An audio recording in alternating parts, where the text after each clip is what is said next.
What's up, Legion? Welcome back to I Still Call It a Lariat, a pro wrestling podcast, now part of the Lariat Podcast Network. I'm, of course, your venerable leader, Steve Zapf, and joining me today to talk about New Japan Pro Wrestling's Wrestle Kingdom 20, their premier event, my good friend Howard Morgan with his introduction to modern-day Japanese wrestling. Howard, how you doing today, brother? Not bad, Steve. What's going on, brother? Happy to be here, man. Excited about this. Probably as excited as I've been for a pay-per-view. Yes, you heard it right. I said pay-per-view that I've been in a long time. Still didn't understand a lot of it, but I enjoyed from a wrestling aspect. I thought it was really good wrestling. In a vacuum, this is a great event. Like, this is, and it gives you a reason to understand, like, some of these guys, when they come over to America, I always say, I don't always like them in the American rings for some reason. Maybe I'm just being a dumb American, but over there in their atmosphere, something changes where I just join the crowd. I'm like, all right, yeah, this is great. Yeah. But before we get into the wrestling talk, I want to go over some of our nonprofit organizations since we're getting back into some of that stuff. First and foremost is, I would like to throw this one out, is the American Red Cross and their Disaster Relief Fund. As I've said before, our good friend and colleague, Mr. Brock, a few years ago had his house burned down. And the American Red Cross really came through for him. They were there within hours, he said, and they already had gift cards and toiletries and things ready for him and his family to make sure that they were able to survive, and just general information for them, phone numbers. Hey, if you need prescriptions, contact lenses, whatever it is that you need to get throughout your day, we have that for you. And I really appreciate that he was able to give me that insight and why we help support this fund or this organization as much as we do. And it's also one of the ones where it doesn't have to be a financial, it doesn't have to be a monetary thing. Sometimes a lot of the stuff that they ask for help with is if you're able to volunteer and just give your time, that's a big thing. And the great thing about the wrestling community, Howard, is we do always kind of come together for stuff like this. So I always appreciate that wrestling fans kind of join together and wrestlers join together to help each other out, which brings me to our next one.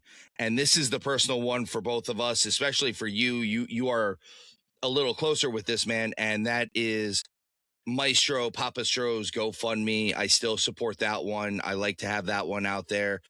Over the last few years, the Maestro has had a few health concerns, and obviously not being an active wrestler, as he is no longer able to be doing that. Every little bit helps with that. And again, he is part of the Legion. He is part of the Lariat Network family. He is part of Matt Madness. Obviously, we love us some Stro, even though he makes me and Mozart feel like we're small time wrestlers sometimes.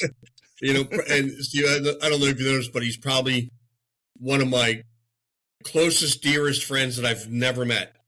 Never met the man in person, but we've talked so many times, and through the podcast and stuff, we've just gotten to know each other. But I've never met him in person. But just a great guy. Anything, even an encouraging word helps him. So if you can reach out, just say thinking about you, praying for you, whatever it is you can do it. Again, it doesn't always have to be monetary. Everything helps. So sometimes just some positive feelings just help you a little bit.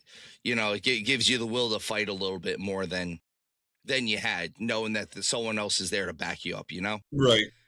And the last one, this one is the one that is near and dear to my heart, and that is Tap Cancer Out, a series of jiu-jitsu tournaments held around the country and really throughout North America that help out with varying cancer relief funds, including but not limited to Alex's Lemonade Stand, the American Brain Tumor Association, the Isabella Santos Foundation, Little Pink Houses of Hope, Camp Sunshine, Christopher's Haven, the Sidney Kimmel Comprehensive Cancer Center at Johns Hopkins, curecervicalcancer.org, First Descents, the Memorial Sloan Kettering Cancer Center, and of course, everyone's favorite, especially if you're a Giants fan, and that's Tom Coughlin's J Fund. This is one where we have actually talked. I've spoken with the head of this organization as well. And now that they're finally done with their touring and stuff like that for this season, I think I'm going to try to get him. We're going to reconvene with this and try to get him on one of our programs on the network at this point. It kind of almost doesn't matter which one. He said he's an old school wrestling fan, so that works on Lariat, that works on Rabbit Hole. He's a great person, so that still works on You Heard It Here Worst. We can fit him anywhere at this point, and we'd love to have him. I can't wait to have him to reach back out and make sure that we get that going. But Howard, would you like to speak a little bit on New Japan Pro Wrestling? Not wrestling, because it's not Southern, unless it's in Southern Tokyo. I don't know where the Tokyo Dome is. I have no idea where it is, but I do know that and I haven't seen or watched Japanese wrestling in quite a long time. There is a little bit of a cultural difference between the American and the Japanese style of wrestling. Don't go there expecting, rabid fans, screaming and hollering with their signs and all of that. They just do things a little bit differently over in Japan. It's not that it's wrong. They have their way. We have ours. But overall, Stephen, I shared this with you, before we went on the air, that it was probably the best wrestling pay-per-view event, whatever you want to call it, that I've seen in a very, very long time. And I was, very satisfied with what I saw. And I'm talking from a pure wrestling standpoint. The wrestling was great. The matches weren't short, but they weren't overly long. The entire pay-per-view was not long. It didn't feel long. It did not feel long. I agree with you. My only gripe is, and it's not really a gripe because it's just how the show was laid out, and maybe it's just because I'm just an old man, and call me grumpy, whatever you want. You're too old school, whatever. You are grumpy. If you have a title, if you're a champion for a promotion and you're on a pay-per-view, then that title needs to be defended on television. Not where just the fans in attendance see it. They call them dark matches on the pay-per-view. But other than that, I mean, I can't dissect it anymore. I was trying to find fault. I'm like, just give me a reason not to like it. And that was like, it's sad that that's where we've gotten to as wrestling fans. Like we're like, no, this can't actually be just a good show. Right. Because listen, my American wrestling is dear to me. It's what I grew up on. It's really what I know the best. And I'm like, Steve asked me to do this, and you know what? I'm going to give him a reason just to slam New Japan Pro Wrestling and the Japanese style, and I couldn't find it. No, and there's little things that they do that are different than American wrestling that I actually like, because it adds to the sport feel of it. The legitimate sport feel, the traditional sport feel. I love the fact that I don't know if I love the single turnbuckle pad all the time, but I do like that the pads, they differentiate corners. Like if you are going to be like the champion goes to the red corner, the challenger goes to the blue corner, they actually have different colored corners for it. I actually really dig that. It's one of those things that came up that I realized I was like, oh, and they said it. They're like, oh, he's going up in the red corner. And I was like, oh, all right. Yeah. All right. And I like that they do a 20 count on their floor, but they stick to their 20 count. You're not out on the floor for 5 minutes before they start the count. You're out on the floor. They start the count. They do all the things they're supposed to do. They follow the rules. I know it's a little There's rules. There are rules in pro wrestling. Stuff like that I really do enjoy. And to speak of Howard talking about how rabid the fans how different the fandom is, I guess, how they don't go rabid. So Wrestle Kingdom was the first event that they were allowed to do at the Tokyo Dome coming off of COVID. And that was 2021. So the 2020 Wrestle Kingdom was just before the pandemic had hit because it's January. Okay. And then 2021, they made it was almost like a deal with the fans, more so than even a deal with a contract with New Japan Pro Wrestling, that they were allowed to fill 50% of the arena. So long as, and this was where American fans would never have gone along with this, they were not allowed to cheer audibly.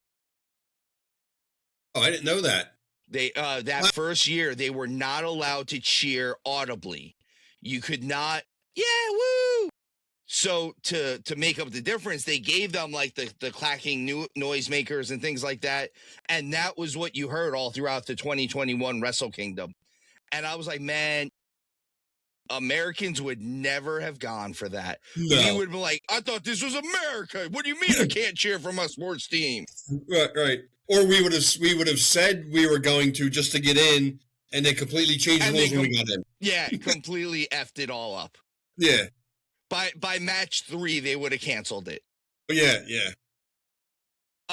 And the last thing for the sports, and this is something that I think Mozart would get into, because I know our good friend Mozart Fontaine, when he gets on his soapbox occasionally, every day, one of the things he adamantly does not like about modern wrestling is how they talk about how many title reigns you have, how long your title reign is.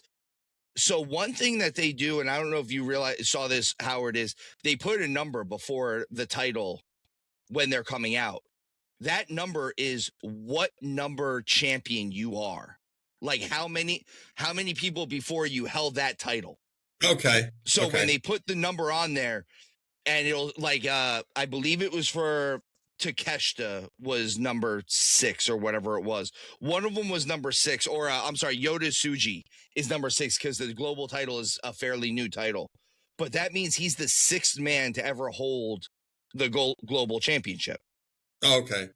I saw it. I didn't pay it no mind because I really didn't know what it was, so I didn't want to kind of go down. That's what that is. Not to broadcast another show, but go down that rabbit hole.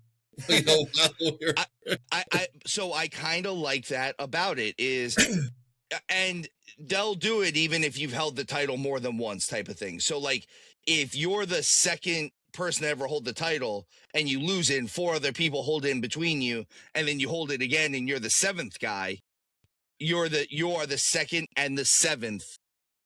Oh, okay. Blah blah blah champion. I mean, obviously, while you're coming out, they only say that you're the 7th champion.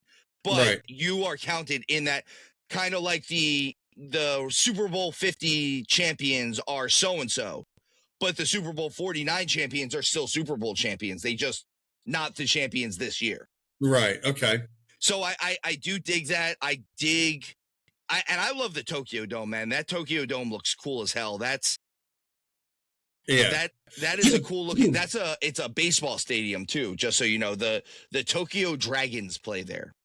And I looked up the capacity. The absolute maximum capacity of that building is 66,000, I believe. But for most events, they sit in the 45 to 50 range. It's anything that's not baseball, basically. Right. Like Taylor Swift drew 50,000 people, and New Japan also drew basically 50,000 people. Okay. So it's a cool building, and my last fawning over the Wrestle Kingdom before we get into the matches is Wrestle Kingdom is on the same day of the year every year. It's always on January 4th. Regardless of what day January 4th is? Regardless of what day it is. So they put Wrestle Kingdom on January 4th every year in the Tokyo Dome, regardless of what day of the week it is. Doesn't matter if it's a Saturday, doesn't matter if it's a Wednesday. Just so happened this year it was on a Sunday. Wow. I didn't know either. I didn't know that. And they fill it every year. It's crazy. That's Listen, another thing that's kind of Japanese in its nature too. Right. To get 60,000 people on a Friday, Saturday, Sunday, honestly, in wrestling is probably no big deal. But to pull it off on a Tuesday, Wednesday, Thursday night, Monday night, that's a big deal. That's something that's special. That's what I'm saying. Yeah. All right, so Howard, let's jump into this. I'm going to eliminate the first dark match with what they refer to as their young lions. Their young lions are guys who are trained pro wrestlers. They're still in the dojo though, and how New Japan works. A lot of what I'm going to be telling is so that any fans that are watching our show who don't know how New Japan works, I'm hoping to educate them a little bit as well. New Japan trains their wrestlers. They go through dojo practice and all that stuff. And then once they graduate, so to speak, they send them out for what is known as excursion. Basically, they send them off into the world of pro wrestling for however long it is. Sometimes it's 6 months, sometimes it's a year, whatever it is. It's almost like leaving the territory just to come back to the territory. But then when they come back, that's when they finally have embraced a character of some sort, a persona of some sort. So that's why when you see some of these young guys, and even later on, you'll see it in one of the matches, they just kind of wear black tights and black gear, like plain black boots, plain black tights. Sometimes they don't even have knee pads on. And then they come back and they get the fancy gear that like Tanahashi has and all those guys have. So that's you have to earn that right to have a persona, basically. Okay. Yeah. Wow. I didn't know either. I like that. I kind of like that idea. Again, wouldn't work here in American wrestling, but it works for them. Yeah, I think it just doesn't work with millennials in this day and age. That could be true. All right, so we're skipping that Young Lions match. So the first match that we are starting off with is the New Japan Pro Wrestling television title, El Phantasmo, the champion, versus Chris Brooks, who is more well known for the other Japanese wrestling promotion, DDT. I have seen El Phantasmo before. I dug his Bret Hart tights.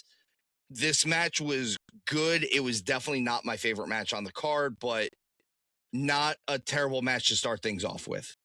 No, not terrible. I think it was looking at the card, in hindsight now, probably a good match to start the card. It not a throwaway match, not a but good match to get the crowd amped up. That was one of the dark matches, right? It was considered one of the dark matches. Okay. But to get the crowd amped up and excited and a little bit fired up. I was unfamiliar, and I'm going to be unfamiliar with a lot of these guys. But I looked at it from just a pure wrestling match. How did the wrestling look? But I thought it was a decent match. Probably would have been, I hate to say it, but almost a main event here in the United States. I think they could have done something really good here with that. I will give it a small level of critique for the two guys that were in there.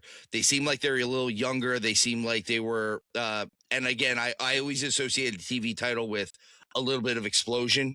So I would have liked the pacing to be a hair quicker. Yeah. But outside of that, like, I mean, I'm not going to complain. None of the moves looked botched out.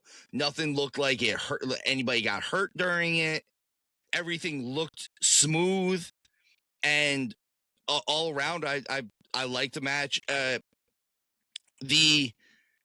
We'll get into it a little bit more in the next match on I guess the one gripe I have with New Japan Pro Wrestling just in general.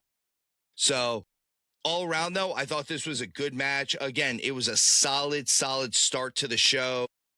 And I think that was, like you said, it was a nice start to everything. It probably was exactly what they needed for. And this match went just under 12 minutes. Not bad. I mean, now what is their maybe I missed it when they talked about what is their TV time limit? Is it 15 minutes like it here, or? I'm not sure. I know every match has a maximum, almost every match there has a maximum 60-minute time limit. Okay. They do announce it in the announcing, but we can't understand it because I don't speak Japanese yet. Right. But that match went 11 minutes 48 seconds. So the second match the first match on the main card was the 6-man tag Rambo. So I've never seen them do this with the tag title or with any of the tag titles before. They normally do this as one of the dark matches just before the show starts. And whoever wins this usually gets, I think, a shot at one of the titles on the January 5th show that they do, is how it works out. Okay.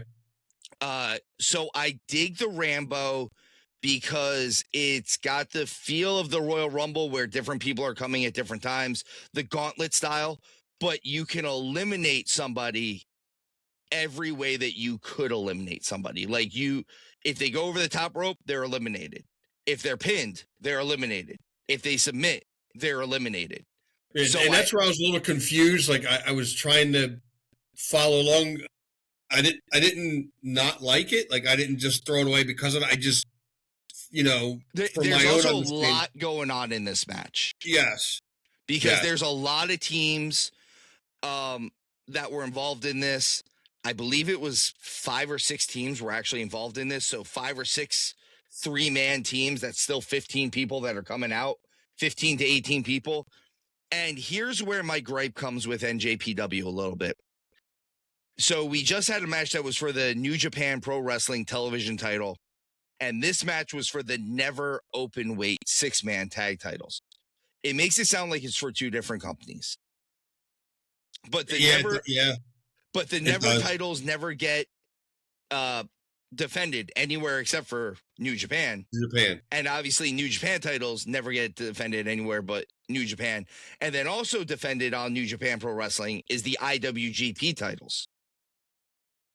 Which when a couple years ago, when New Japan was getting very, very hot again, when Jericho was over there, when Omega was hot, when the Bullet Club was like super, super hot, a friend of mine and I were having the conversation about why we thought New Japan could or couldn't come to America or be a viable competitor to the WWE at the time. AEW was not around yet.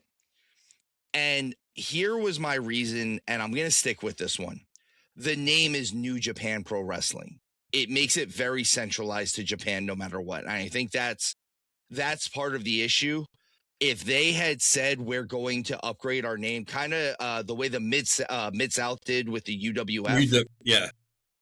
Where they redubbed themselves. Because if they redubbed themselves to the IWGP, which stands for International Wrestling Grand Prix, I think that would be a really cool foreign wrestling name, like something that everybody could watch. Yeah, you're right. But I agree with you, Howard. This match had a lot going on. This 6-man Rambo. There was a lot going on in this match, and it was eventually won by TMDK, which is a group that consists of Zack Sabre Jr. as the leader, but he was part of the team that won. It was him, Ryohei Oi. That one's going to be a little harder to say for me. And Hartley Jackson. That was an easy one. Right. And their last elimination was against Bolton Oleg, Bishamon, which is a tag team consisting of Hiroki Goto and Yoshihashi. Actually, no, those guys. Those names are a little easier. The nice thing about Japanese names are most of them you just say every syllable. Right, yeah. There's no real silent letters in there.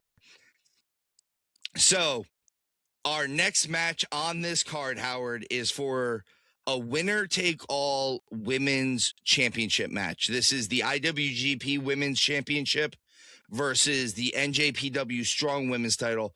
So the NJPW Strong titles were, for the most part, when New Japan kind of came over to America a bit more, and they were running in California, and I think they run in New Jersey a little bit up north, and they run Vegas during WrestleMania weekend and stuff like that. So they started doing this NJPW Strong show that they were doing almost weekly, but it was pretty much an American New Japan show for the LA Dojo. Okay. So this is still their women's. This might as well be their mid-card women's title. And the IWGP is defended across normal New Japan, New Japan Strong a little bit, and I believe it's also defended even in Shimmer a bit, which is kind of their sister promotion. Sister being the key word because I'm sorry, not Shimmer, Stardom. Stardom being sister being the key word for Stardom because it's an all-female promotion. Gotcha. Okay. So we have Sayori, the IWGP Women's Champion. So that would be the equivalent of the World Champion versus Saya Kamitani. Got that one. All right. We're these names are going to be fun. And Sayori, they kept saying, is a former UFC fighter. So that gives you a little bit of legitimacy. And even when she won at the end, it was she ends up winning the whole thing. Again, this is another one. They went, again, 12 minutes, 10 seconds on this one. This match, I will say, Howard, and this might just make me sound like the sexist white American, this might have been my least favorite match on the show. Yeah, no, I would have to agree. Of all of the matches, I probably, like this one the most. And it's just, I don't want to say it was clunky. It felt a little clunky. But yeah, it just didn't have the flow that not only a New Japan match, but any wrestling match should have. It felt like it was really bogged down, and they never really got out of the starting box. And then it was over, and I'm like, oh, okay. And it kind of sucks because there were like moments of brilliance in it. Like there were points where I'm watching, I'm like, all right. And even the end, I like how they do the end of this, because one of my big arguments with modern wrestling these days is they do these big sequences where so-and-so kicks out of 7 different finishers, or 7 different huge moves, a pile driver, a clothesline from hell, a missile drop kick, this, that. But at no point do they ever put up a fight in between that before they finally get hit with the move that puts them down. So they get hit with 10 big moves and then just, all right, finally the 10th move was enough to stop them. I like that this looked like there was a point where Sayori was going to win, and then Saya came back and hit a few moves in there and gave some fire back. And then they went back to Sayori, and they kind of went back and forth with a little bit of that at the end. And I really enjoyed that. That made sense to me. Some of the stuff I didn't like was very much in the beginning of the match. You can see they miss some strikes. Some of the stuff that's where my clunkiness comes in for it. Yeah. The striking seemed a little clunky. It looked a little off. I hate stuff. We've talked about this. I hate it when you don't register strikes, and they did a good amount of that. But by no means was this like a terrible, god-awful match. We're making it sound, making it sound worse than it is. Let me clarify that. I am the one who's making it sound worse than it is. I'm just picking it apart more than probably it needs to be. Like I said, this is probably my least favorite match on the card, and I would still rank this on a scale of 1 to 10. This is like a 6.5. And honestly, I think it's better than most female matches we see here in the United States. I agree. I absolutely agree. They didn't exactly botch anything up or anything. No, and again, no one got hurt. Let me clarify that one. No one got hurt. That's a big deal for me. The next one, we talked about the Rambo having a lot going on. This is another one that has a lot going on here, Howard. This had my head spinning a little bit. The 10-man tag team match.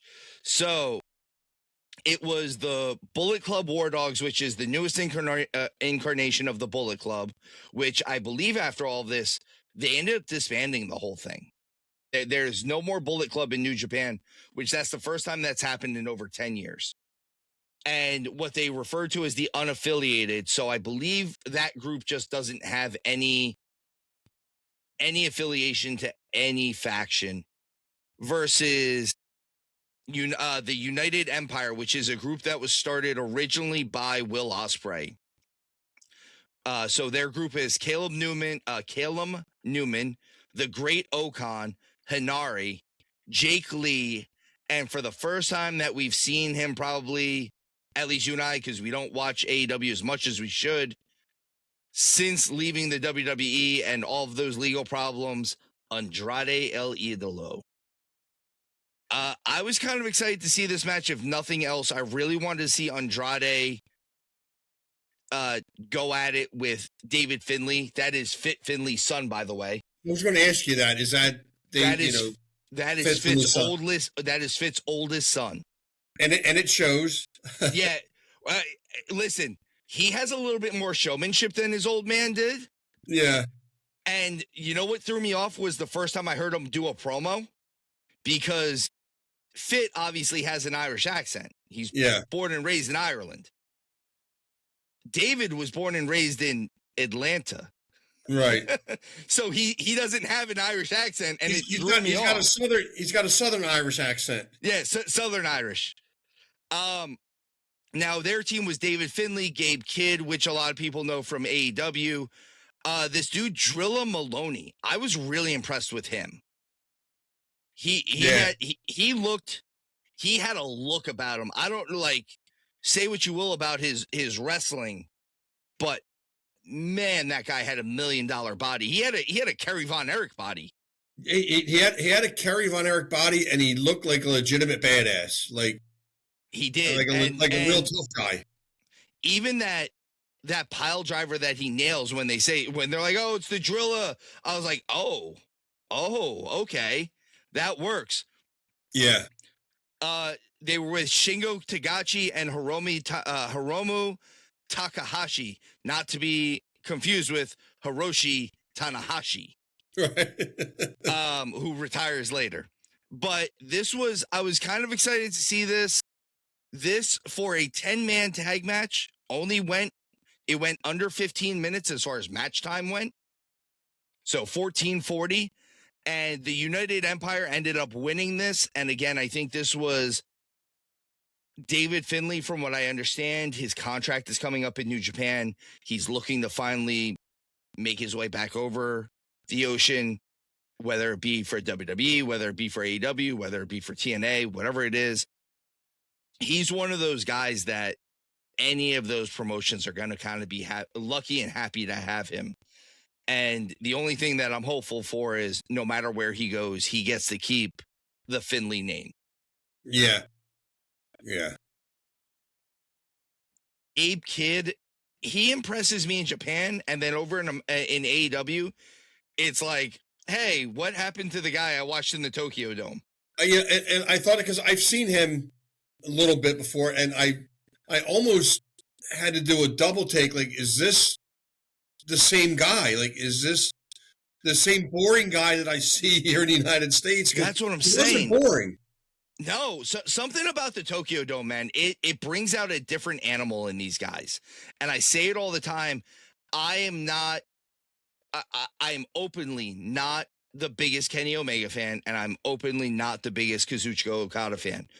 But when you get Kenny Omega and Kazuchika Okada in the Tokyo Dome, my God, it might as well have been Hulk Hogan in Madison Square Garden. It might have been Flair in North Carolina. You know, it might have been, you know, it might have been Goldberg winning the world title in the Superdome in Atlanta. Like, it's all of that. Like, that's who they are. Like, that Tokyo Dome crowd. I don't know what it is, man, but they bring it here even if they don't have it anymore. Yeah, and it's amazing that a venue can invoke that kind of spirit out of these talents. I feel like, you know, I said something about Kerry. It's the Von Erichs in the sportatorium. It's it's all of that. Those guys, like, there were those buildings that you just, this is our building. And I feel like at the end of the day, even when they go to some of the smaller buildings, everyone knows they're going to be in the Tokyo Dome. And that's that. This might as well be their garden. This is their MSG. This is their, their big spot to go to. Right. So I didn't hate this match. There's just a lot going on in this match. A lot. And there's a lot of what Showtime and I like to refer to as Jamoken in this match, which is essentially you get hit with some type of simple move and then you're on the outside for an exorbitant amount of time while basically two guys just wrestle in the ring. So Jamoking, Jamoking is a verb. To be a Jamoke is a noun. Howard, this might have actually been my favorite match that we're going to talk about now, because I like work rate, old school Japanese style wrestling, the Diamond Kids versus Tiger Mask, things like that. This encompasses that. This is the Ultimo Dragons of this generation. This is those type of guys. So it's a 4-way number 1 contenders match for the IWGP Junior Heavyweight title. For our fans who do not know, if you are a junior heavyweight, if you are classified as a junior heavyweight, you are not allowed to go after the heavyweight title. That is one thing. You are classified in a weight class. In order for you to now be, you need to reclassify yourself as a heavyweight. And if you are classified as a heavyweight, you do not go after the junior heavyweight title. So again, this is one of those very, very deep in sport type things where, hey, if you are this, you are that for right now. Like, you can hold this title. I think the only time they've ever made some exceptions were like Finn Balor when he was still with Japan as Prince Devitt. He was the junior heavyweight champion, and I believe they let him have a match against Hiroshi Tanahashi while he was the heavyweight champion. And I think it was for the title. But this is El Desperado versus Kosei Fujita versus Taiji Ishimori versus Sho. Now, Howard, I know you're new to all these guys. I am not new to most of these guys. Kosei Fujita is a little bit off my radar, but Taiji Ishimori is one of those guys that if they brought him over to America, he would still be a star. He was the Bone Soldier that came out that with the great he is very clearly a cruiserweight, but a cruiserweight with a phenomenal body, great athletics, and amazing in-ring work. He could get built in there as a guy that would be a great either underneath babyface as a cruiserweight, or if you were really building up a lighter weight division and gave him a manager to kind of really talk for him, I think he could be a good heel too, because he has that ruthless face about him. Yeah, no, he does. Yeah, and I've really enjoyed this match. Even with this match, I mean, there was a lot going on. There's a whole lot, but this was that match that when you put 4 cruiserweights or 4 junior heavyweights in there, I expect there to be a lot going on. Right. I don't know the time limit, but I mean, it didn't seem like it went long. Like, I mean, first of all, the match was, I mean, it was very quick in its style, but it felt like it was very quick as well. Howard, 8 minutes, 25 seconds of match time. So less than 10 minutes for this match. And the winner of this gets a shot at their junior heavyweight champion, whose name is Douki. Not Dookie, Douki. Just so you know, Douki. Who that whole group kind of does a more realistic mysticism type level. Like, I think I think it's more cult than mystic. Okay. And that was why towards the end of the match, when that whole group kind of started jumping people, that's that group that they're all together with is Show and Dowkey and the other guys that kind of came in and just started wrecking the whole field basically. They're all together. And then you got I believe it was Ishimori's tag team partner, who was Robbie Eagles, who was another really good junior heavyweight, and a couple other guys came in and evened the odds. And at the end of this, you get Desperado winning the match, and he gets to go on. So you leave the fans, quick match, under 9 minutes, but you leave the fans going away happy on your biggest event with that one. So yeah, and my only takeaway from that is, if I would have gotten just like 2 more minutes of that action, but then again, I'm thinking, am I saying that even if the match went 10 minutes, man, just give me 2 more minutes. It was that kind of match. Is it one of those matches, kind of like the tag team match with Javon Evans and AJ Styles from Saturday Night's Main Event? Like, could I just have had 5 more minutes of that? Yes. And then 5 more on top of that. Yeah, please. Actually, you know what? I'm going to say it, and this is rare that we get a chance to say this. I think Mozart would have liked this match. Hey, yeah, you know what? I think you're right. I think he would have enjoyed this match. Everything, and I hope people are sitting down when I say this. Everything in this match made sense. I'm glad I'm sitting down.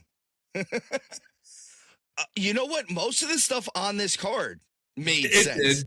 But this one was more than most. But again, that's why I think that this whole card was, light years ahead of anything that the American product has done in probably a decade. Well, Howard, when they needed to get the other guys into the ring, and this was inventive, by the way. I really like this. Show body slams one of the guys, instead of body slamming them onto the 2 guys that are in the pinfall, slams them on top of the referee. That is a hell of a way to get the ref out of the picture long enough to get 4 other guys into the ring. Yeah, and it's more believable than here in the United States, where they pull the referee out of the ring and he literally lays down on the ring floor, and now all of a sudden he's knocked out. I'm like, how did you get hurt on that? There, I can understand. Listen, he's probably legit hurt. Yeah, you had a 180, 190 pound man slammed on you. Yeah. And you weren't expecting it, so that probably hurt on your back too. Oh man, yeah, like you said, this made sense. It's scary to even think it. Yeah. Oh man. All right. So here's where a little bit of the confusion comes in again. This next match is for the Never Open Weight title. So Never also only does open weights, where any weight class can compete for those titles. That's kind of where they hold that grouping in. And the champion is Evil. Yes, I'm a little familiar with him. I've heard the name. I've seen some of his work. Evil's been around for a while, and he has a good look about him. He has a good body about him. He can still move. And he wrestled Aaron Wolf, who was making his pro wrestling debut. So he gets a title shot in his wrestling debut. Now, for anyone who's wondering why I'm not griping about this, the reason is because Aaron Wolf in the 2020 Olympics won a gold medal in judo.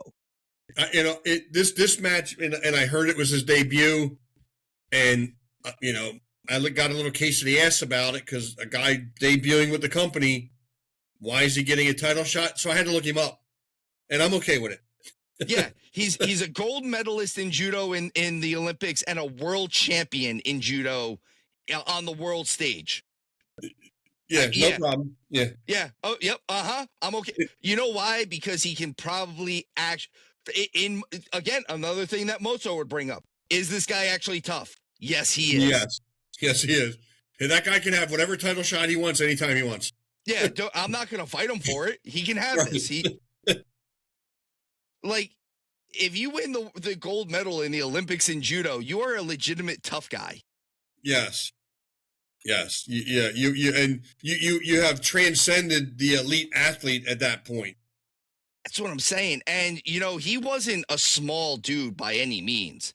That Aaron Wolf is a large man comparatively. And the getting the submission win at the end, he ends up winning.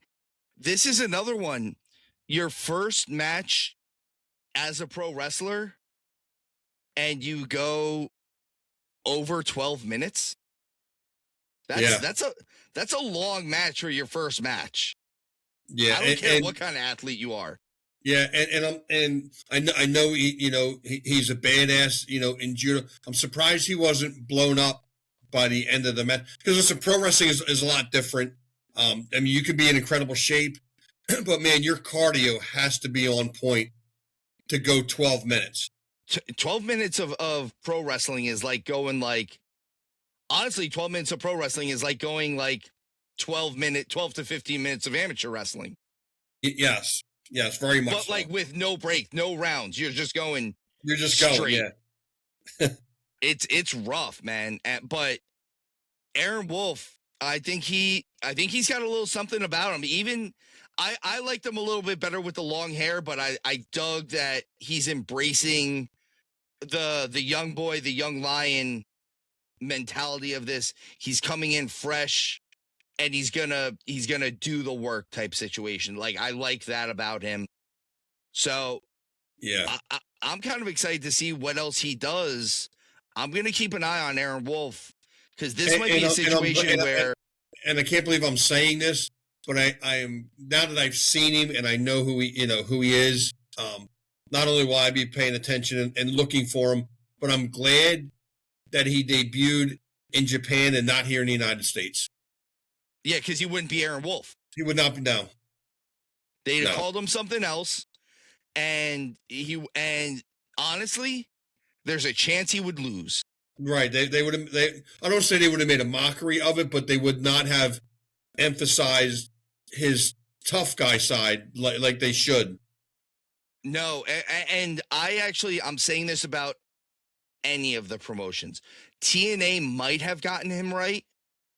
I don't know if AEW would have. No way. I can almost guarantee you that WWE would have gotten him wrong. Not even close. And even the whole thing, him taking off the judo uniform and everything about his debut here was correct. They did everything right. So kudos to New Japan. Every year I watch Wrestle Kingdom, and every year I come away going, man, I should probably watch more Japanese wrestling. The problem is it gets piled on to the hours and hours and hours of other wrestling that I also have to watch. Right. And it's in Japanese, and I can't understand what they're saying. That's why I love the app, man. It switches it over to English for me. Yeah. Oh, man. All right. So this is what would be considered the co-main event. This is another winner-take-all match for the IWGP World and the IWGP Global titles. Now, the Global title was introduced only a couple years ago. This was to replace their Intercontinental, and which was at one point the IWGP title, which they have brought back now, their version 4 title, the one that Okada held, the one that Omega held, the one that, if you've ever seen AJ Styles holding, it's that title, which, if you go back, fans, and watch our Coolest Belt show, that's on there because it is one of the coolest title belts in history. I love that it on the side plates, it has the nameplates like the Stanley Cup does. Yeah. So when they combined that IWGP title with the IWGP Intercontinental title, and that was when they got the World title. Okay. And then they still had the US title, which at one point when Ospreay held it, he turned it into the UK title. It was still basically the same title. They just gave it a UK flag on it instead of the US flag. And it was a really, really cool looking belt as well. And at some point, I forget, I think it might have been David Finlay smashed that belt. So instead of just recreating the US title or the UK title, they were like, we're just going to start this new title called the global title, which I don't understand. This is one of those things I'll say I don't understand the global title, but the world title isn't the globe, the world. That gets a little confusing. So I like that at the end of this match. So this is Konosuke Takeshita. We know I love Takeshita. Defending the IWGP World title against Yota Tsuji, who is the global champion. And Yota Tsuji has said before this match that if he wins, he's going to bring back that version 4 of the IWGP heavyweight title. He ends up winning this match. He does bring back that title the next night. And I actually appreciate that, because if you call it the IWGP heavyweight title and then you have a global title as well, it does give a little bit of crowbar to it. Like you get that separation a little bit. Yeah. And sometimes that's all you need, is that little bit of separation to make something make sense. So Howard, I love Takeshita. We know Mozart loves Takeshita. I don't know anyone who doesn't like Takeshita, honestly, but I want to get your opinion on this match, because this is about as Japan gets. Yeah, and again, from a pure wrestling standpoint, I mean, great match. Hate to steal a Meltzer term, but this truly was probably a 5-star match, if not 4 3/4. Really good match. Emphasized, all of, the Japanese style of wrestling. Again, it made sense. It looked, I can't believe either one of them were able to stand after that match. I mean, it felt like it went, at least a half an hour, because it was long, but it didn't feel long. Just under 30 minutes of match time. Okay. 29:30. Yeah. So, but it didn't feel like a half hour, but I know it was long. You saw it, they're not sucking wind, but they're breathing heavy. And they were hitting each other hard. Yes. And by the end, they were spent. It couldn't have gone 29-31 because they had spent everything, by the end of it. So this is what I really noticed it again during this match, and this is one of those things that I like about Japanese wrestling and making it feel like a sport as well.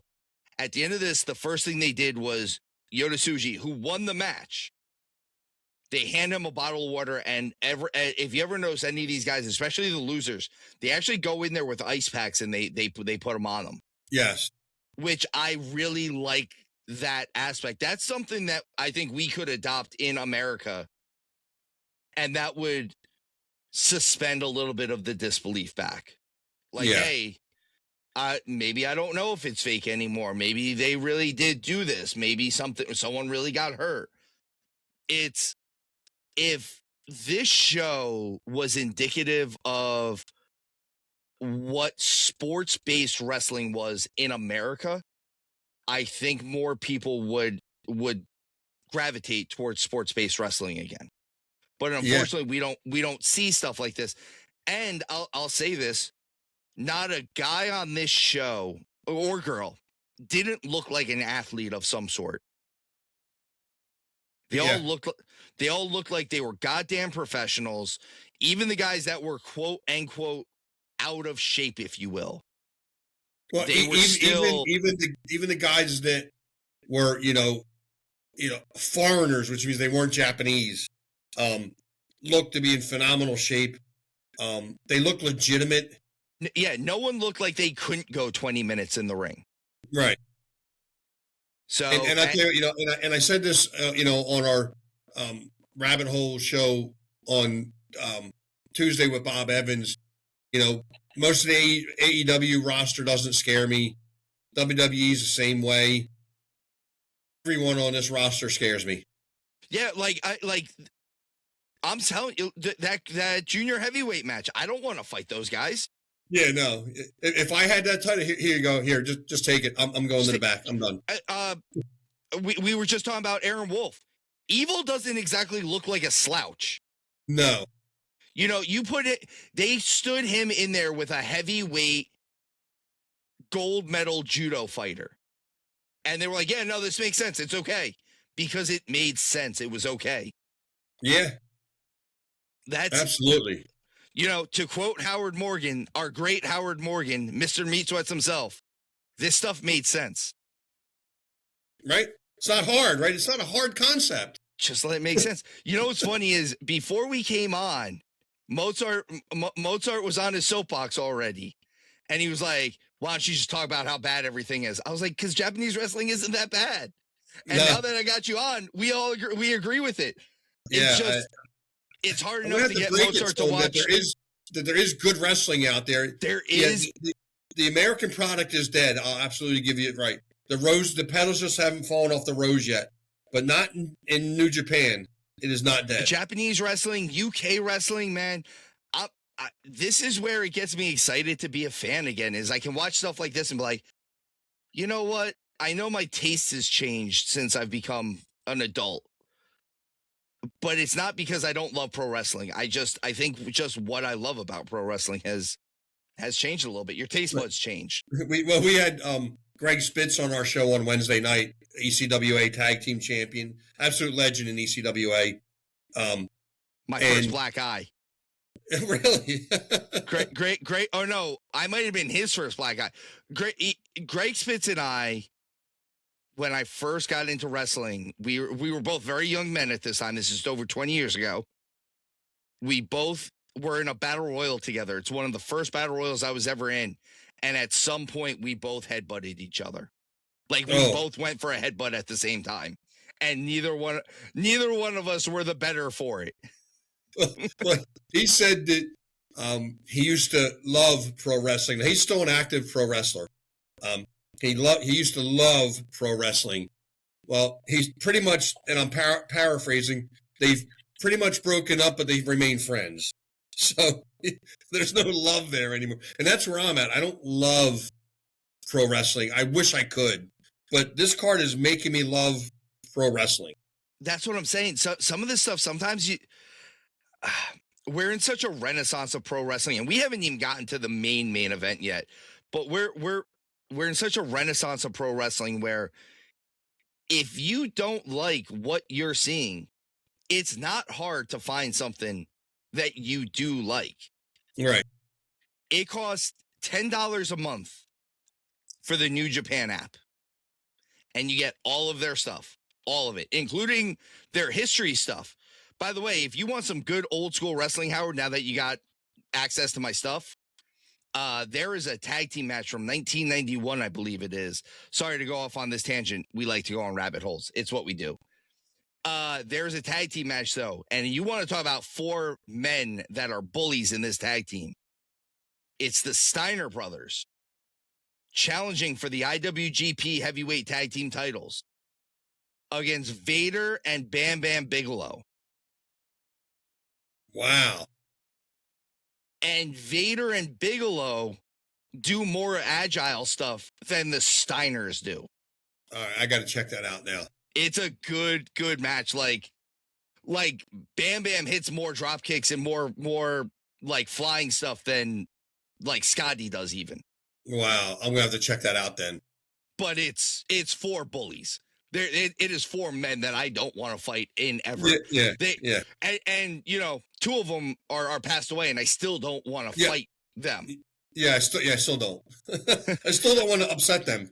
No, not at all. All right, so Howard, let's get to the main event. This is what this show was entirely centered around. The heart of the matter, the meat on the bone, as if you will. The meat on the bone. And this is Kazuchika Okada wrestling the ace, the forever Japanese ace, Hiroshi Tanahashi, in his farewell match. And I will say I have been harsh on Tanahashi over the last couple of years because I'm happy that he is retired, or that he is now retired and that he was retiring. You could see the wear and tear on his body, even in this to a point. But this is the best version of him that I have seen in years. In a long time. In a long time. And I'll say it about Okada. This is the best version of Okada I've seen. since he came to AEW on the regular basis. This is it. Again, Tokyo Dome Okada is a different animal. He showed up. He gave us effort. He made actual facial expressions. I don't even know. It's not even the same guy as far as I'm concerned. No, not even close. Like you would almost, if you didn't know, you would think that they were two completely different people.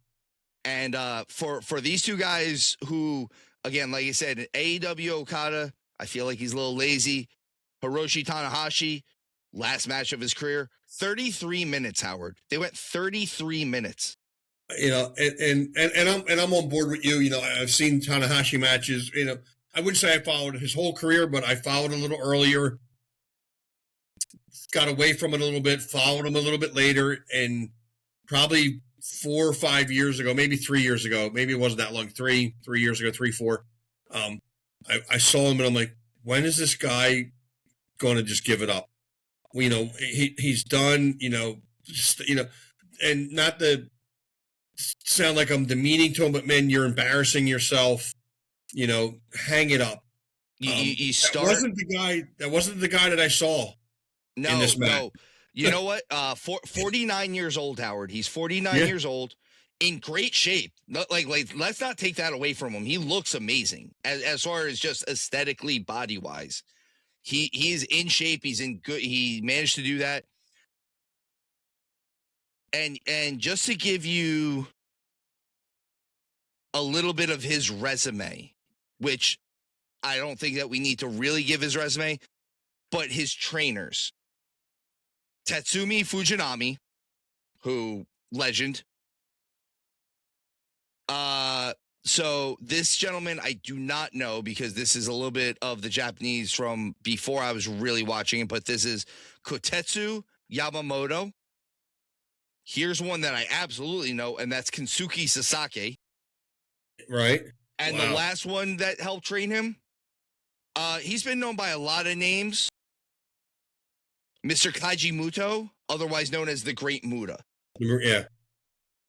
So if you're gonna have a group of trainers, that's a hell of a group. That is literally a Hall of Fame group of not only wrestlers, but not only trainers, but wrestlers. Yeah, that's what I'm saying. And the end of this, so Okada wins this, as you should. You give the rub at the end of your career. Tanahashi did not tap out with a smile. He just took the pinfall. Sorry, I couldn't help myself. I almost threw up in my mouth a little bit when you said that. It would have been roast beef. Right. But after the match, we get the celebration of Tanahashi, as we should. Yes. When you've given this much of your life to the business, you deserve to have this. Let's see. I believe they say when his debut was October 10th, 1999. Yeah, 99. So he has wrestled this entire century. Yes. And you had guys out there. This is one of those things where I will agree with some of the internet wrestling community. Sometimes I don't like agreeing with them, but this was one of those situations where I think WWE and TKO should have put their crap aside and let their people be there. Yeah. I think they should have let Balor go over. I think there was talks originally that it was not going to be Okada that wrestled Tanahashi for this match. It was going to be Shinsuke. Really? And he's the only one that has as much, if not more, history with Tanahashi than Okada does.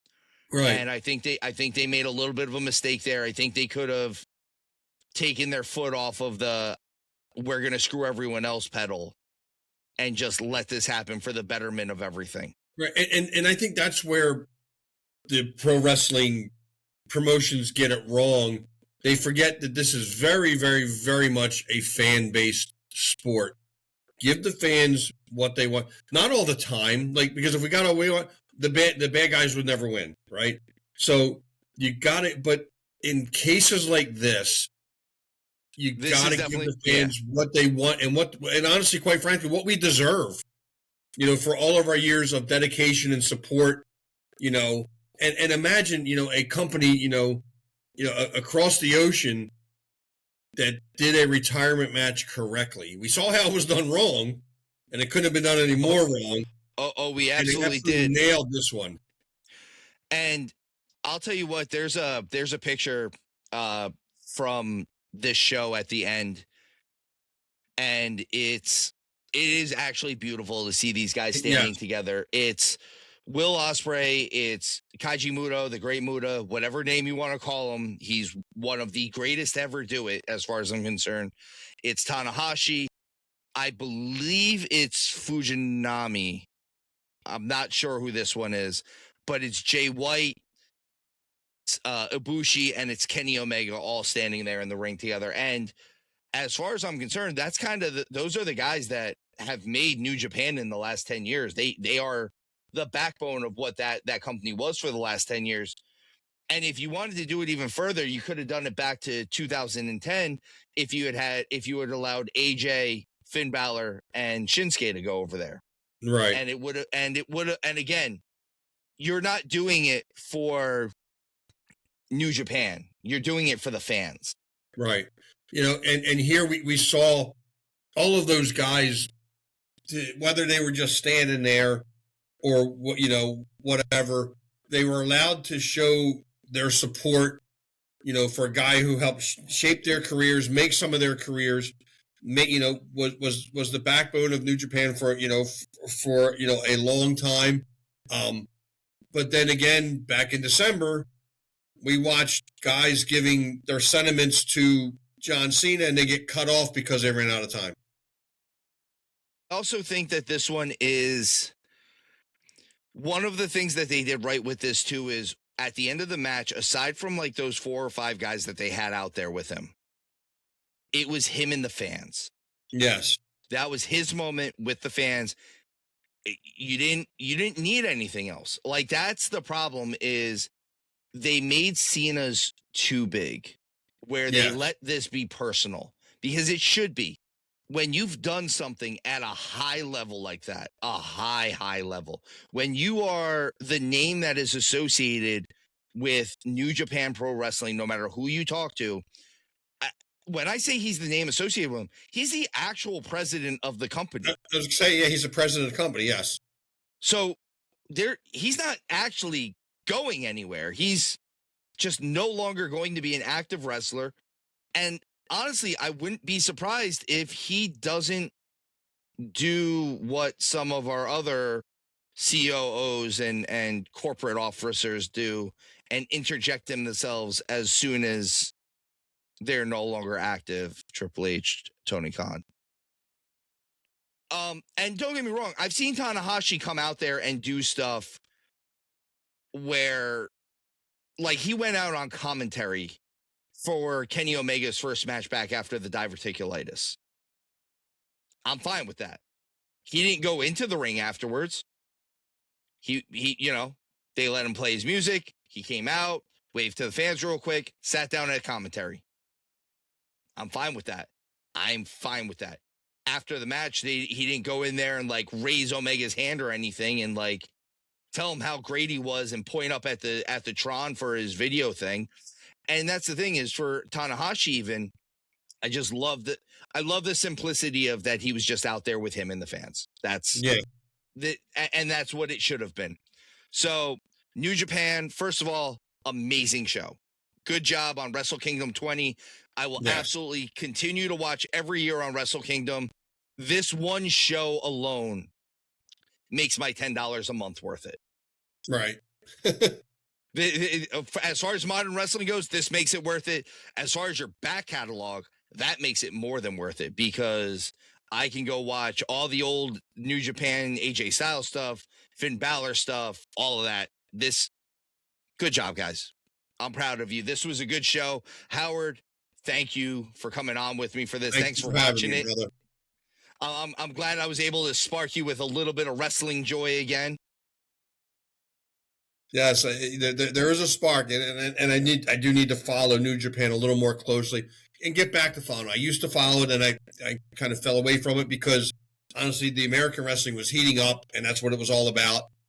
Since that's cooling off, now now I need to go back. Time to go back. Time to go back. Time to cross the ocean again. Yeah.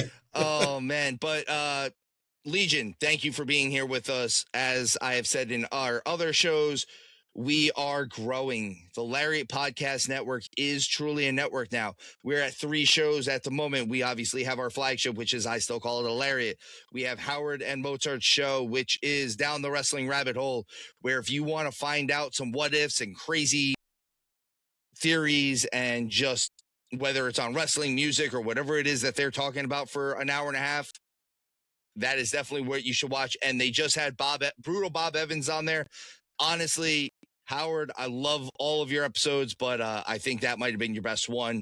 That was my favorite. That was, and what a way to kick off 2026. That's what I'm saying. And of course, we have our humor and lifestyle show on here now. Has absolutely nothing to do with wrestling, guys, but go check out You Heard It Here Worst with Mr. Brock, Gabe, and our boy 50. They are saying some funny stuff. And if you did not know about the Rod Stewart conspiracy theory, you need to go check it out, because now I know, and now I can't turn away. Right, now I can't unhear it.